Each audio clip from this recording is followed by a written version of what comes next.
Si dès que tu sens de la colère monter, tu es quelqu'un qui panique, qui culpabilise, tout de suite tu essaies de faire que la colère redescende. Ça te fait peur de faire du mal aux gens, d'être une mauvaise personne parce que tu as de la colère et tu te dis que peut-être les gens risquent de te rejeter ou que toi-même tu risques de faire trop de dégâts. En tout cas, si tu fais partie de ces personnes qui cherchent à avoir un vraiment bon impact dans la vie des autres, qui ont beaucoup d'empathie, peut-être que avoir de la colère, c'est quelque chose qui te fait extrêmement peur. Je m'appelle Azaï Joti, je suis psychologue depuis 10 ans et dans cette vidéo, j'aimerais vraiment te montrer en quoi la colère, c'est une alliée. En quoi la colère, elle a vraiment une mission et un message positif à te faire passer. Que si tu en as peur, il y a des bonnes raisons et on va les voir ensemble, mais qu'elle n'est pas obligée d'être destructrice, que tu n'es pas obligé de te mettre en colère quand tu es en colère. On va voir tout ça. La première chose dont j'ai envie de te parler, c'est à quoi ça sert la colère. Déjà, les émotions de manière générale, elles servent toujours à t'informer de quelque chose. Elles ont toujours un message pour toi. Et c'est vraiment ça le rôle des émotions. Et la colère, son message, c'est que tes limites ont été dépassées. Que ce soit des limites physiques, des limites au niveau de tes valeurs, des limites émotionnelles. En tout cas, il y a quelque chose où c'est comme si ton espace n'était pas respecté, il y avait quelque chose qui était, voilà, qui est dépassé. Et c'est un message très important à recevoir. Et quand tes limites, elles sont dépassées, c'est normal d'être en colère, c'est normal de ne pas être d'accord, c'est normal de ne pas vouloir être intrusé, c'est normal de se dire « mais en fait, je vaux mieux que ça ». Et en fait, il y a vraiment quelque chose où c'est cette fonction de la colère, par exemple, je sais pas, on va venir, me marcher sur le pied, et bien là, oh là là, je suis en colère. Et en fait, quand la personne, s'excuse, enlève son pied, dit: «Ah, je suis désolée», notre limite est respectée et on peut se calmer et la colère disparaît. Donc en fait, quand on fait respecter notre limite, alors j'ai donné exprès un exemple un peu anodin, mais quand on fait respecter nos limites, quand nos limites ne sont plus dépassées, la colère peut partir parce qu'on n'a plus besoin du message de «attention, mes limites sont dépassées». Donc déjà, très important de voir que la colère, elle n'est pas là juste pour rien. Elle a vraiment un message, elle a vraiment une utilité. Et la deuxième chose que je veux te dire, c'est que si tu reçois le message de la colère, c'est déjà très bon signe. Alors là, bien sûr, je parle pas des gens qui ont une personnalité de base très colérique, où là, je pourrais faire toute une vidéo différente pour parler de la colère et de comment gérer la colère, etc. Là, c'est pas ça dont je veux te parler. Il y a des personnes, et peut-être que tu te reconnais là-dedans, qui, pendant des années, même quand on dépassait leurs limites, même quand on les traitait mal, même quand on n'avait aucun respect pour elles, ne ressentaient pas tant de colère que ça. Parce qu'en fait, il y a des personnes qui ont tellement pris l'habitude qu'on ne les respecte pas, probablement depuis l'enfance, que en fait, être maltraité pour ces personnes-là, c'est normal. Et le fait que ce soit normal, du coup, elles se disent pas, bah en fait, on a dépassé mes limites, on me maltraite, on m'intruse. Elles se disent, bah voilà, en fait, et ça crée un sentiment d'impuissance, parce que bien sûr, quand nos limites sont dépassées, on se sent pas bien, on se sent mal, on se sent peut-être plus faible, etc. Mais chez les personnes chez qui ça a été trop normalisé, ça va créer de l'impuissance, ça va créer du désespoir, mais parfois avec une forme de résignation. Et j'ai vu vraiment des patients accéder à leur colère, commencer à avoir la capacité de se mettre en colère. Et quand je vois ça, je me dis toujours que c'est extrêmement bon signe. Ça veut dire que leur estime d'eux-mêmes a suffisamment augmenté, suffisamment progressé pour qu'ils ou elles puissent se dire « Eh bien, je suis suffisamment important, j'ai suffisamment de valeur pour que je sache que je mérite mieux que ça. Je mérite mieux que quelqu'un qui va dépasser mes limites. Je mérite mieux que quelqu'un qui va mal me traiter. Je mérite mieux que quelqu'un qui va ne pas me respecter. » Et donc, si tu as de la colère, si tu as la capacité de te sentir en colère quand tes limites sont dépassées, ça veut dire que tu as le sentiment de ta propre valeur. Ça veut dire que tu sais que tu mérites mieux qu'un mauvais traitement, et ça, c'est vraiment précieux. Avant de te dire comment faire avec cette colère quand elle monte, je vais t'expliquer pourquoi tu as peur de la colère. Il y a plusieurs cas de figure et parfois ça va être un peu de tout ça. Déjà, quand on a grandi dans un environnement où on avait des parents qui se mettaient souvent en colère contre nous, on a appris à vivre dans une forme de peur. on a appris que la colère, c'était quelque chose d'explosif, quelque chose de dangereux. Et parfois, il y avait de la maltraitance physique, mais même une explosion de colère, surtout quand on est un enfant, mais même quand on est un adulte, c'est un signal de danger pour le système nerveux. C'est un signal de attention, il se passe quelque chose qui est dangereux pour moi.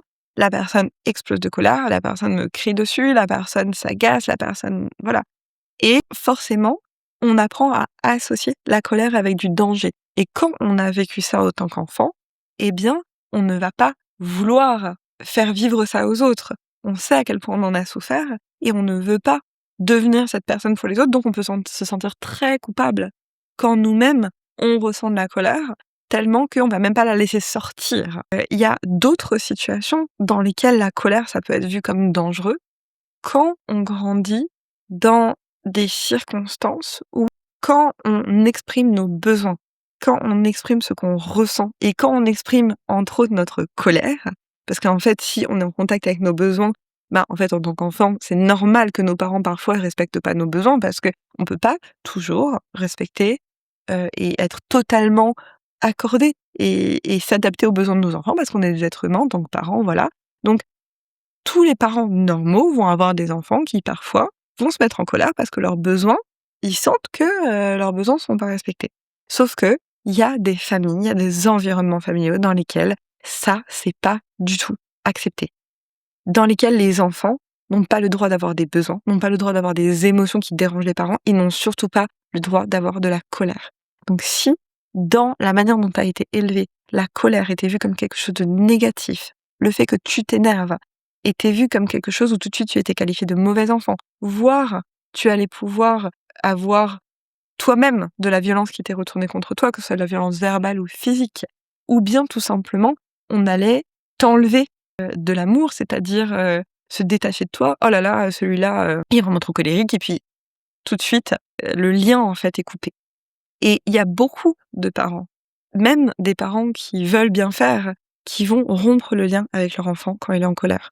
Alors que souvent, un enfant qui est en colère, c'est un enfant qui ne sait pas gérer ses émotions, qui aura besoin qu'on reste en lien avec lui pour l'aider à redescendre.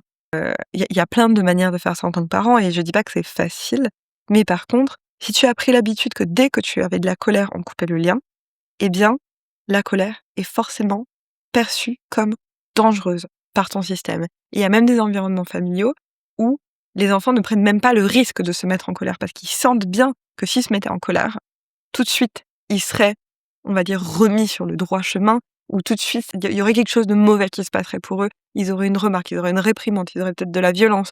On leur enlèverait le lien. Le lien vraiment avec les parents, c'est très très vital pour l'enfant. Et donc, ils ont retenu l'information que se mettre en colère, c'est dangereux. Et souvent, on peut avoir les deux. On peut avoir à la fois reçu de la colère et donc ne pas vouloir la redonner, ou bien avoir vécu l'expérience que se mettre en colère, c'est dangereux. Et souvent, on peut vivre les deux. Et donc, à partir de là, forcément, c'est normal que te mettre en colère, c'est pas quelque chose que tu trouves souhaitable. Parce que, eh bien, c'est quelque chose où tu vas te dire, soit je vais faire du mal aux autres, soit je vais être rejeté. Et à partir de là, eh bien, surtout, on cherche à éviter à tout prix de se mettre en colère. Sauf que qu'est-ce qui se passe quand on évite à tout prix de se mettre en colère? Déjà, on ne fait pas respecter nos limites, mais aussi ça monte en pression. Et ça, c'est quelque chose que peut-être tu connais. C'est-à-dire que soit cette colère, parce que la colère, si elle n'est pas ressentie, si elle n'est pas exprimée d'une manière ou d'une autre, et il y a des manières saines, et je vais t'en parler ensuite, d'exprimer la colère, eh bien, ça va être quelque chose qui va s'accumuler. Et soit on va accumuler comme la cocotte minute, d'un coup, on va se mettre en colère d'un coup contre les gens, et puis après, on va s'en vouloir, on va culpabiliser, on va se détester, etc. Soit quand vraiment on sent que, quand on a un interdit très très fort sur le fait de se mettre en colère, eh bien, on va très très peu se mettre en colère, mais par contre, cette colère accumulée, ça va monter en pression et ça va venir nous faire du mal à nous, à notre propre corps, parce qu'en fait, c'est de la tension interne, de la tension musculaire, de la tension nerveuse, des hormones, du cortisol qui s'accumulent dans le corps, etc.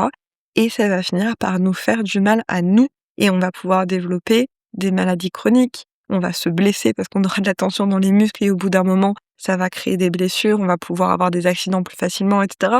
Donc, finalement, on va se faire du mal à nous-mêmes avec cette colère accumulée si on n'arrive pas à trouver une manière de l'exprimer sainement. Alors, comment faire pour exprimer notre colère sainement? Déjà, ce que je t'ai dit en tout début de vidéo, je te l'ai pas dit pour rien. Déjà, le simple fait de savoir que notre colère, elle est légitime, qu'elle a une fonction et qu'on n'est pas des mauvaises personnes quand on ressent de la colère. Déjà, ça permet de faire redescendre la pression. Et de savoir que la colère, elle est là pour mettre des limites, eh bien, c'est une très bonne chose. Qu'elle est là pour faire respecter notre valeur, c'est une très bonne chose. Et le fait de savoir ça, on va pouvoir, petit à petit, exprimer notre colère de manière saine.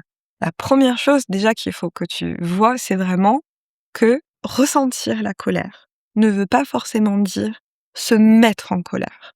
Bien sûr que se mettre en colère, souvent, c'est destructeur et que on essaie d'éviter de se mettre en colère, bien sûr. Ça fait du mal aux autres souvent, ça fait du mal au corps, à notre corps à nous. Mais pour autant, souvent, dégonflons aussi cette idée, c'est pas un drame. À part si on se met en colère et qu'on crée une violence extrême, surtout envers des enfants qui peuvent être choqués, etc. Mais souvent, se mettre en colère un peu, les gens s'en remettent. Ce n'est pas un drame absolu, tu n'es pas une mauvaise personne pour cette raison. Pour autant, il y a des manières en effet plus saines de faire. Déjà, le fait de prendre conscience de « Ok, là je suis en colère, pourquoi je suis en colère? Qu'est-ce qui m'arrive? Quels sont mes besoins pas respectés ?» Déjà, on fait de la clarté. Et pour que la colère redescende, il faut reposer la limite, il faut se remettre en sécurité d'une manière ou d'une autre.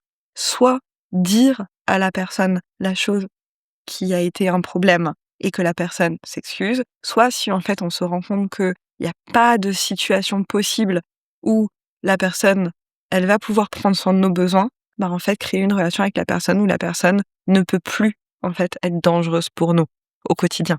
Donc vraiment, mettre des limites, ça veut dire soit dire les choses de manière à ce que nos limites puissent être respectées, soit vraiment physiquement mettre de la distance avec les personnes qui ne savent pas respecter nos limites. Et pour dire les choses, moi je conseille toujours de faire la méthode de la lettre qu'on n'envoie pas. Si tu sens que t'as pas de clarté, que t'as beaucoup de colère, qu'il y a des choses qui se mélangent dans ta tête, écris une lettre que tu n'enverras pas, où tu ne te censures pas, à la personne contre qui tu es en colère. Et le fait d'écrire ça, déjà, ça va te permettre de te décharger, de ressentir tes émotions. Si tu as besoin de l'insulter, si tu as besoin d'imaginer que tu lui fais du mal, etc., ça fait du mal à personne, juste c'est dans ta lettre. Et le fait de faire ça, déjà, ça permet d'avoir de la clarté et tu vas pouvoir soit te rendre compte que en fait, cette personne ne pourra pas entendre tout ça et donc tu vas juste mettre de la distance, soit ça va te permettre de ensuite t'adresser à cette personne de manière plus calme parce que la colère, elle était déjà sortie. Et en fait, il y a vraiment le fait de toute la colère qu'on a accumulée, comment est-ce qu'elle va pouvoir se déposer? Et bien sûr qu'on peut l'exorciser à travers du sport, à travers le fait de, par exemple, sauter sur place, de danser de manière énergique, etc. Mais parfois, c'est aussi juste le fait de ressentir notre colère, de se poser et de s'asseoir avec notre colère. Il y a des exercices aussi de parler à notre colère. En tout cas, le fait de ressentir notre colère, ça va déjà nous permettre de la laisser un peu passer. Parce que les émotions, lorsqu'on les ressent, eh bien ensuite, elles peuvent passer. Et parfois, quand on a de la colère qui est beaucoup, beaucoup, beaucoup montée, eh bien juste le fait de se poser, de la ressentir et de se poser, ça permet de vraiment déjà qu'une bonne partie de notre colère passe. Et puis souvent la colère, mais de toute façon j'ai fait d'autres vidéos sur la colère, donc si ça t'intéresse, n'hésite pas à aller les voir, notamment une vidéo qui s'appelle « À quoi sert la colère ?» C'est une émotion derrière laquelle il y a souvent d'autres émotions cachées. Il y a souvent de la peur, il y a souvent de l'impuissance, il y a souvent de la tristesse derrière la colère. Et donc de savoir, parce que du coup ça nous permet de mettre une limite avec nos émotions de vulnérabilité qu'on ne veut pas ressentir parce que parfois c'est difficile de se sentir vulnérable. Donc parfois c'est ça aussi la fonction de la colère. Et donc il y a plein de choses comme ça qu'on peut faire si c'est une colère qui est une colère très ancienne. Si c'est une colère que tu as accumulée tout au long de ta vie parce que tout au long de ta vie tu n'as pas mis des limites, tu n'as pas pu dire tes besoins, tu n'as pas eu l'occasion de poser les choses de manière à te mettre en sécurité, il est très possible que tu aies accumulé énormément de colère. Et là, c'est vraiment comment est-ce que tu vas repenser à toutes les personnes qui t'ont mis en colère, leur faire peut-être des lettres pour exprimer cette colère, des lettres que tu n'enverras pas où tu peux vraiment exprimer les choses de manière, sans filtre, tu vois? Et petit à petit, comment est-ce que cette colère et de regarder, bien sûr, il y a de la colère qu'on a dans le présent, mais il y a aussi toute cette colère qu'on a accumulée dans notre vie et comment petit à petit, cette colère, on va pouvoir la rencontrer, la ressentir pour que petit à petit, elle se pose. Et c'est bien sûr quelque chose qu'on peut faire en thérapie. Donc si tu ne veux pas faire ce chemin tout seul, toute seule, bien sûr, aller en thérapie. Ça peut aussi être, une très belle solution. En tout cas, j'ai créé un guide gratuit qui va pouvoir aussi t'aider sur ce chemin, où il y a beaucoup d'exercices pour retrouver un lien avec soi-même dans l'amour de soi. Et entre autres, il y a des exercices pour revenir en lien avec nos émotions, revenir en lien avec nos besoins. Et ça, c'est très en lien avec ce que je viens de te dire parce que quand on est en lien avec nos besoins, eh bien, on va pouvoir beaucoup mieux faire respecter nos limites et donc ne pas être en colère tout le temps. Donc voilà, j'espère que cette vidéo t'aura parlé, t'aura aidé à mieux comprendre ton rapport à ta colère et n'hésite pas à t'abonner à la chaîne et à revenir pour de nouvelles vidéos. À bientôt.